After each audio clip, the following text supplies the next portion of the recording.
As pools fill up and families head to the lake this summer, water safety experts say drowning can happen fast and sometimes even quieter than parents realize. Joining us now, Megan Benvenuto with the YMCA of Metro Atlanta. Megan, it's great having you on the show this morning. Thank you for your time. Oh, thank you for having me. Every summer we hear these heartbreaking stories of drownings and kids. What do parents get wrong this time of year? The biggest thing that parents can get wrong is not having a dedicated water watcher. You always want to have someone that's 100% dedicated to watching kids when they're in the water.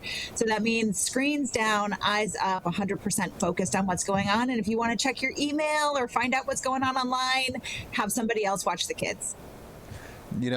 Drowning not necessarily splashing around and yelling for help. It can often happen pretty quietly, right?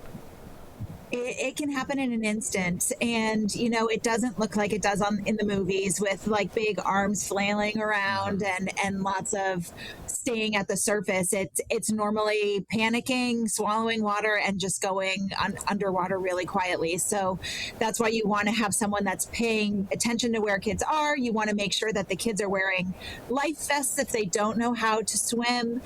Making sure you have a Coast Guard approved life vest is the number one thing that you can do to make sure that your kids are safe. If they go out a little too far, they're going to float. And that, to me, is non-negotiable for kids of all ages when you're at a Georgia lake, for example. How do the rules change when you're at a lake versus a pool, in your opinion? So, the rules should be the same. If you don't know how to swim, you should always have a life jacket on. If you're on the water on a lake, you should have a life jacket on no matter what. Just because you can fall in the water at a lake, it's dark water normally, and so it's harder to find someone. A lot of the time this time of year, the news agencies will have a little graphic that shows the swimsuits and what they look like when they're actually in the water. So bright orange is a great color to wear. It might not be the kid's favorite color, but it's the easiest to see them in when they are in the water. How important are formal swim lessons? At what age should we start those? Formal swim lessons are really important. They help kids gain confidence. They help them understand the rules of the water. And at the Y, we start as young as 6 months. So at that point, we have them in the water with families. If you're a Y member, they're free. And it's a wonderful way to get your kids started so that they know they always have to ask permission to go in the water and that they know that the safe things to do. So asking permission, making sure a parent is with you. You always want to be within arm's reach of a non-swimmer so that you can help them. And it really just sets the stage for building confidence and helping them feel good in and around the water. And we start at 6 months, but we go all the way up to adult lessons. So it's never too late to learn at the Y, and it's never too late to learn anywhere.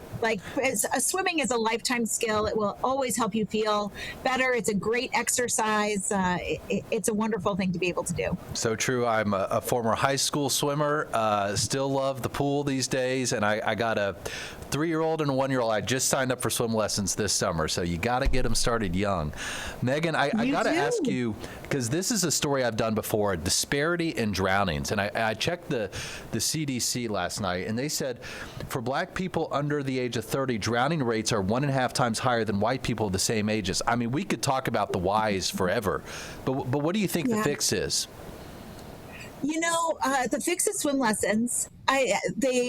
Emory just did a study, and it found in Atlanta or in Georgia, 1 in 3 kids don't know how to swim, and that's across the board. But for Black children, it's actually 1 in 2 don't know how to swim. And so what we're doing is we want to make sure that all kids have access to be able to learn how to swim, be able to have access to lessons.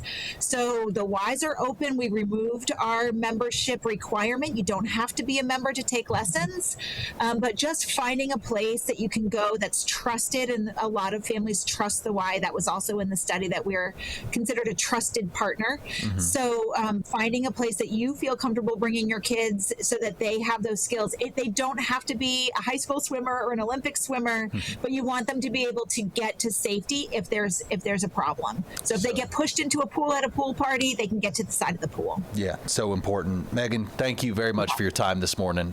Let's have you back on later this summer. We could continue this later. Thank you. All right. Have a good one. All right, you too.